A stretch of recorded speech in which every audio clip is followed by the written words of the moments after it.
Je suis ravie de vous retrouver sur cette chaîne, comme je le fais tous les 10 jours, je fais une petite vidéo. Voilà, pour ceux qui ne me connaissent pas, je m'appelle Catherine Aubert, je suis coach de vie, ça veut dire que je peux vous accompagner en présentiel ou à distance sur Skype, dans les différents domaines de vie que peuvent être la famille, le couple, le travail, le développement personnel et la dimension tribale, c'est-à-dire la dimension amicale. Si vous allez sur mon site catherine-aubert.com, vous verrez que j'ai dû mettre quelque part « Oser, changer, avancer ». Alors pourquoi j'ai mis ça? Parce que pour changer, c'est compliqué, il faut déjà oser. Hein, et je voudrais vous parler un petit peu de la différence entre le conscient et le subconscient. Le conscient, c'est 2000 neurones à la seconde. Le subconscient, c'est 4 millions de neurones à la seconde.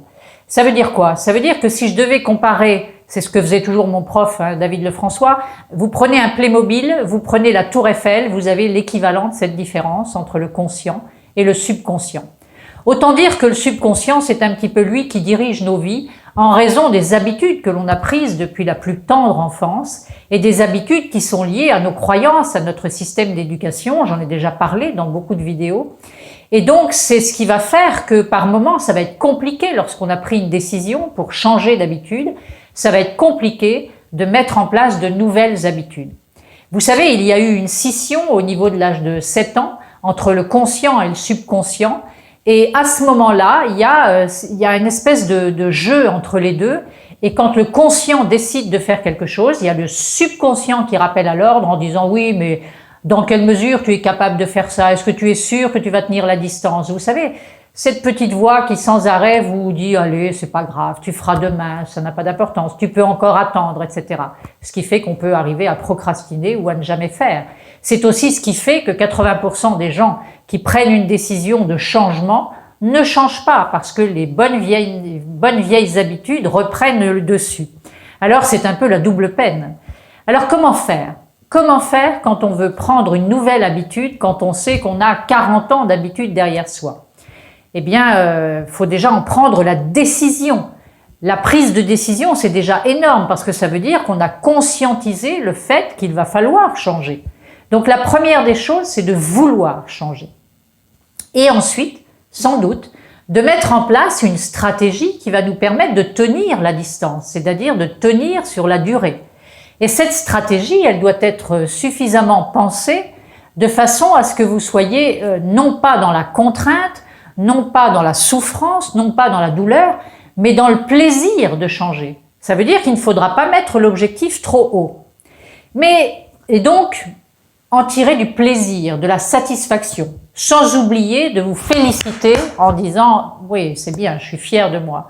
De vous féliciter à chaque fois. C'est très important pour la production de neurotransmetteurs qui vont vous permettre d'être dans le plaisir, dans la bonne humeur, etc. D'accord? Mais ça ne suffit pas, ces deux choses-là.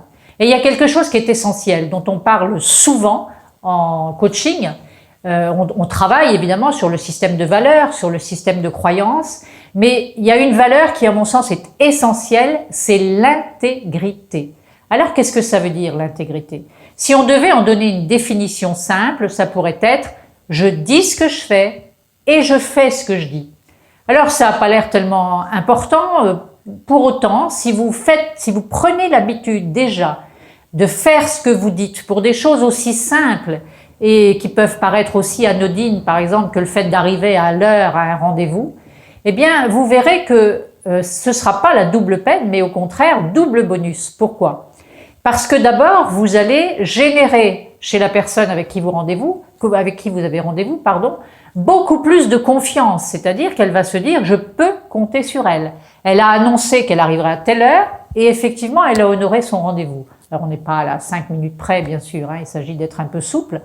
Et puis, le deuxième avantage de cette valeur intégrité, c'est que pour vous-même, vous allez faire grandir au fil du temps la confiance en soi. Parce que, progressivement, vous allez voir les effets que ça produit, non seulement sur les autres, mais sur vous-même.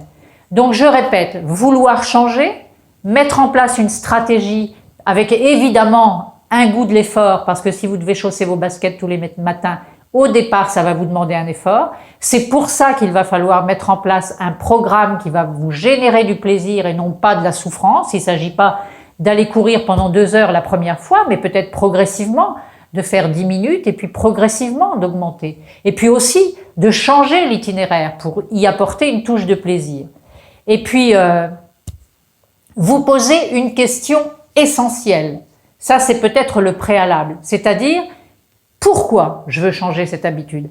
Qu'est-ce que ça va m'apporter en termes de bénéfices? Qu'est-ce que j'en attends? S'il n'y a aucune raison, il n'y a aucune raison que vous changiez. Mais si par contre, vous considérez que ça va générer chez vous une meilleure santé ou une meilleure confiance en soi, bref, suivant l'objectif que vous vous êtes fixé, si vous faites une liste de tous les apports, les bénéfices secondaires, alors là, vous allez commencer effectivement à changer. D'accord?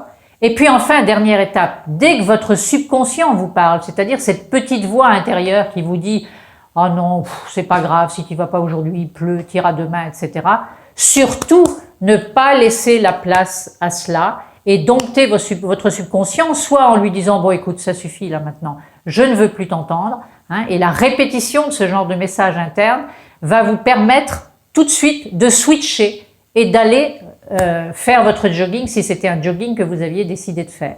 D'accord? Voilà. Et après, vous allez vous rendre compte que si vous le faites pendant plusieurs jours, il semblerait que au niveau des neurosciences, on dise 40 jours ou d'autres on dit 25. Bon, moi je dirais plutôt 40 jours. Votre cerveau va finir par réclamer cette nouvelle habitude que vous avez mis en place. D'accord?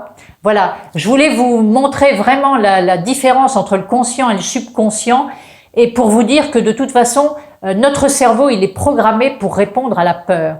Donc, on va toujours regarder ce qui pourrait nous faire peur, ce qui va nous déranger, de façon à se protéger. D'accord? Vous savez, très souvent, ça a été mon cas, je suppose que ça a été le cas de beaucoup de gens, quand on éduque nos enfants, par exemple, c'est souvent la peur qui nous fait agir. Peur qu'ils ratent leurs études, peur qu'ils ratent leur vie, peur qu'ils aient de mauvaises fréquentations, etc. Quel est le contraire de la peur en termes d'émotion? Eh bien, c'est l'amour. Mais l'amour dans le sens, voilà, j'ai confiance et ça va bien se passer, etc. Mais, comme je vous l'ai dit tout à l'heure, notre cerveau se charge toujours de mettre l'accent sur la peur pour qu'on mette en place un système de défense. Donc, il faut vraiment être conscient si on veut changer les choses et avancer dans la vie. Donc, oser, changer, avancer. Et si vous avez envie de partager cette vidéo, je vous invite à le faire parce que c'est ce qui me procure justement de la motivation et l'envie d'avancer et de continuer dans mes habitudes de diffuser une vidéo tous les 10 jours. Voilà, je vous remercie de votre attention, je vous remercie pour vos partages, je vous dis à très bientôt et d'ici là, portez-vous bien. Au revoir.